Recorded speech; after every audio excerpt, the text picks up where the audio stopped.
ಕರ್ನಾಟಕ ಸಾರ್ವಜನಿಕ ಶಾಲೆಯ ಮೊಟ್ಟಮೊದಲ ಶಾಲೆಯನ್ನು ಸಾಮಾಜಿಕ ವರ್ಷದ ವಿಶೇಷ ಪೋಷಕರ ಸಭೆ ಹಮ್ಮಿಕೊಂಡಿದೆ. ಪೋಷಕರ ಸಭೆ ಹಮ್ಮಿಕೊಳ್ಳುವ ಮುಖ್ಯ ಉದ್ದೇಶ ಅಂತಂದರೆ ಹಾಗೆ ಸರ್ ಹೇಳಿದರು, ಕಳೆದ ಆರ್ಥಿಕ ವರ್ಷ 23-24 ಸಾಲಿನಲ್ಲಿ ಅನುಷ್ಠಾನಗೊಂಡಂತಹ ಪ್ರಧಾನಮಂತ್ರಿ ಪೋಷಣ ಶಕ್ತಿ ನಿರ್ಮಾಣ ಯೋಜನೆ, ಮಧ್ಯಾಹ್ನ ಉಪಹಾರ ಯೋಜನೆಗೆ ಸಂಬಂಧಿಸಿದೆ.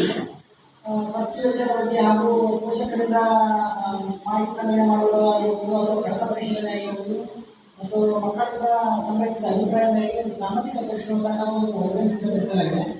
ಸಿದ್ಧಪಡಿಸಿದ ವರದಿಯನ್ನು ಪರಿಶೋಧನೆಯೊಂದು ಗಣನೀಯವಾದ ಒಂದು ಪೋಷಕರ ಸಭೆ ಶಾಲಾ ಮಟ್ಟದಲ್ಲಿ ಆಯೋಜಿಸಿ ಆ ಶಾಲಾ ಮಟ್ಟಕ್ಕೆ ಅನುಷ್ಠಾನಾಧಿಕಾರಿಗಳಾಗಿರ್ಬೋದು ಅಥವಾ ಫಲಾನುಭವಿಗಳಾಗಿರ್ಬೋದು, ಸಾರ್ವಜನಿಕರಾಗಿರ್ಬೋದು, ಪೋಷಕರಾಗಿರ್ಬೋದು ಎಲ್ಲರೂ ಒಳಗೊಂಡಂತೆ ಒಂದು ಸಭೆಯನ್ನು ಆಯೋಜಿಸಿ ಆ ಸಭೆಯಲ್ಲಿ ತಯಾರಿಸಿದ ವರದಿಯನ್ನು ಮಂಡನೆ ಮಾಡಿ ದಾಖಲಿಸಬೇಕಂತ ನಮಗೆ ಸ್ಟೇಟಿಗೆ ಆಗಬೇಕಂತಲ್ಲ. ಸುಮಾರು ಶಾಲೆಗಳು ಈ ಶಾಲೆಯಲ್ಲಿ ಸುಮಾರು 4 ಆಯಿತು ಮಾಡ್ಬೋದು. 3 ದಿನದಲ್ಲಿ ಪೋಷಕರಿಂದ ಮಾಹಿತಿ ಸಂಗ್ರಹಿಸಿದ್ವಿ, ಮಕ್ಕಳಿಂದ ಮಾಹಿತಿ ಸಂಗ್ರಹಿಸಿದ್ವಿ ಮತ್ತು ದಾಖಲಾತಿಗಳನ್ನು ನಾವು ಕಳಿಸಿದ್ದೀವಿ. ಈ 3 ಕಂಡುಕೊಂಡಂತಹ ಅಂಶಗಳಾಗಿರ್ಬೋದು, ಧನಾತ್ಮಕ ಅಂಶಗಳಾಗಿರ್ಬೋದು, ಅದಕ್ಕೆ ಸಂಬಂಧಪಟ್ಟಂಥ ನನಗೆ ವರದಿಯನ್ನು ಓದಿ ಹೇಳ್ತಿದ್ದೀನಿ. ವರದಿ ಮತ್ತು ಮುಂದಿನ ವರದಿಗೆ ಸಲಹೆ ಸೂಚನೆಗಳಿದ್ದರಿಂದ ಏನು ಆಕ್ಷೇಪಣೆ ಇಲ್ಲದಿದ್ದರೆ ಯಾರಾದರೂ ಮುಕ್ತವಾಗಿ ಚರ್ಚೆ ಮಾಡಬೇಕು. ಈ ಸಭೆ ಸೇರಿದೆ ತಮ್ಮಿಂದ ಬರುವಂತಹ ನಿರೀಕ್ಷೆಗಳಿವೆ. ತಮಗೆ ಲೋಕಲ್ ಗ್ರಾಮದಲ್ಲಿ ಬೇಕಾದ ಶಾಲೆಗೆ ಬೇಕಾದಂಥ ಒಂದು ಮೂಲಭೂತ ಸೌಲಭ್ಯಗಳ ಬಗ್ಗೆ ಗ್ರಾಮದಲ್ಲಿ ಎಷ್ಟು ಅರಿವಿದೆ ಅದರ ಬಗ್ಗೆ, ಶಾಲೆಗೆ ಏನು ನೀಡಿದೆ ಅನ್ನೋದ್ರ ಬಗ್ಗೆ ನಮ್ಮಿಂದ ಮಾಹಿತಿ ಬೇಕಾಗಿರೋದು. ಹಾಗಾಗಿ ನಿಮ್ಮ ನಿರೀಕ್ಷೆ ನಿಮ್ಮಿಂದ ಬರುವಂಥ ಅಭಿಪ್ರಾಯ ತುಂಬ ಮುಖ್ಯವಿದೆ. ಹಾಗೆ ಸಾಮಾಜಿಕ ಪರಿಶೋಧನೆ ಬಗ್ಗೆ ಹೇಳಬೇಕಾದ್ರೆ ಸಾಮಾಜಿಕ ಪರಿಶೋಧನೆ ಒಳಪಡುವ ಯಾವುದೇ ಒಂದು ಯೋಜನೆ ಕೂಡ ಅದು ಮುಖ್ಯ ಉದ್ದೇಶ ಅಂತಂದರೆ ಪರಿಶೋಧನೆ ಒಳಪಡುವ ಯಾವುದೇ ಒಂದು ಯೋಜನೆಯನ್ನು ಪಾರದರ್ಶಕತೆಯನ್ನು ಕಾಪಾಡುವಂಥದ್ದಾಗಿರ್ಬೋದು, ಒಂದು ಸಾರ್ವಜನಿಕರ ಉತ್ತರದಾಯಕವನ್ನು ಕಲಿಸುವಂಥದ್ದಾಗಿರ್ಬೋದು.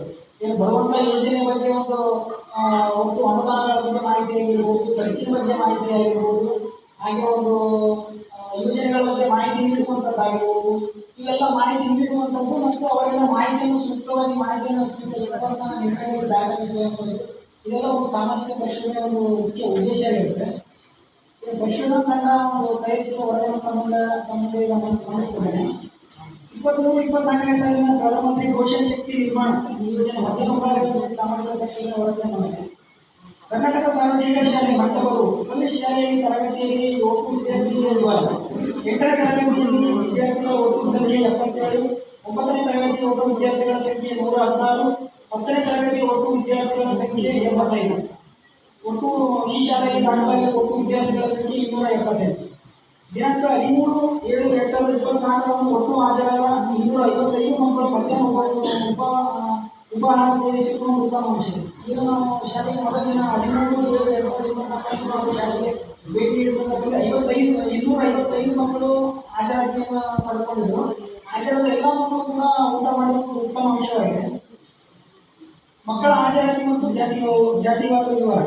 ಒಟ್ಟು ದಾಖಲಾತಿ 275, ಇದರಲ್ಲಿ 116 ಹೆಣ್ಣು ಮಕ್ಕಳು, 162 ಗಂಡು ಮಕ್ಕಳು, ಪರಿಶಿಷ್ಟ ಜಾತಿ 2 ವಿದ್ಯಾರ್ಥಿಗಳು, ಪರಿಶಿಷ್ಟ ಕನ್ನಡದ 5 ವಿದ್ಯಾರ್ಥಿಗಳು, ಇತರೆ 265 ವಿದ್ಯಾರ್ಥಿಗಳು.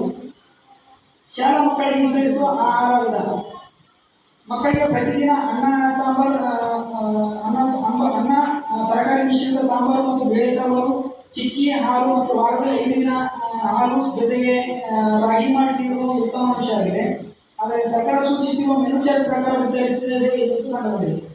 ಏನು ವಾರದಲ್ಲಿ ಸೋಮವಾರದ ಶನಿವಾರವರೆಗೂ ಅನ್ನ ಸಾರು ಒಂದು ವಾರದಲ್ಲಿ ಕೂಡ ಅನ್ನ ಸಾರು ನೀಡುವುದು ಕಂಡುಬಂದಿದೆ.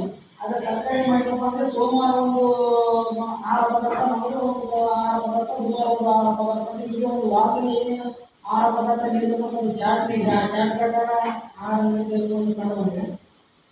ಶಾಲೆ ಅಡುಗೆ ಕೇಂದ್ರದಲ್ಲಿ ಮೂಲಭೂತ ಸೌಕರ್ಯಗಳ ಲಭ್ಯತೆ. ಅಡುಗೆ ಕೋಣೆ, ದಾಸ್ತಾನು ಕೊಠಡಿ ಅಥವಾ ಖಾಸಗಿ ಪರಿಸರದ ಬಗ್ಗೆ ಇವರು.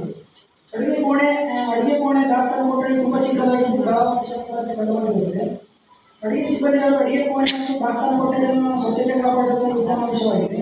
ಅಡುಗೆ ತಯಾರಿಸಲು ಸಾಕಷ್ಟು ಪಾತ್ರೆ ಪರಿಕರಗಳಿದ್ದು ಇದಕ್ಕೆ ತಕ್ಕಂತೆ ಅಡುಗೆ ನಿರ್ವಹಣೆ ಮಾಡುವುದು ಉತ್ತಮ ಅಂಶವಾಗಿದೆ. ಅಡುಗೆ ಮಾಡುವ ಸ್ಥಳದಲ್ಲಿ ಶುಚಿತ್ವ ಮತ್ತು ಸುರಕ್ಷತೆ ಮತ್ತು ಅಡುಗೆ ತಯಾರಿಸುವ ವಿಧಾನ. ಅಡುಗೆ ಕೇಂದ್ರದಲ್ಲಿ ಸಿದ್ಧಪಡಿಸುವ ಆಹಾರವು ಶುಚಿತ್ವ ಮತ್ತು ಸುರಕ್ಷತೆಯಿಂದ ಕೂಡಿದೆ ಮತ್ತು ಆಹಾರ ತಯಾರಿಸಲು LPG ಇಂಧನ ಬಳಸುವುದು ಉತ್ತಮ ಅಂಶವಾಗಿದೆ. ಆಹಾರ ಪದಾರ್ಥಗಳ ದಾಸ್ತಾನು ವಿವರ. ಏನು ವಾರ್ಷಿಕವಾಗಿ ಒಂದು ಈ ಶಾಲೆಗೆ ಬಂದಿರುವಂಥ ಒಬ್ಬ ಆಹಾರ ಪದಾರ್ಥಗಳನ್ನು ನೋಡೋದಾದ್ರೆ ಅಕ್ಕಿ 8ನೇ ತರಗತಿಯವರಿಗೆ 2,836 ಕೆ ಜಿ ಅಕ್ಕಿಯನ್ನು ಬಂದಿದೆ.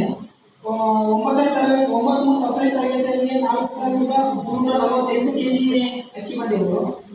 ಬೇಳೆ 8ನೇ ತರಗತಿಯವರಿಗೆ 590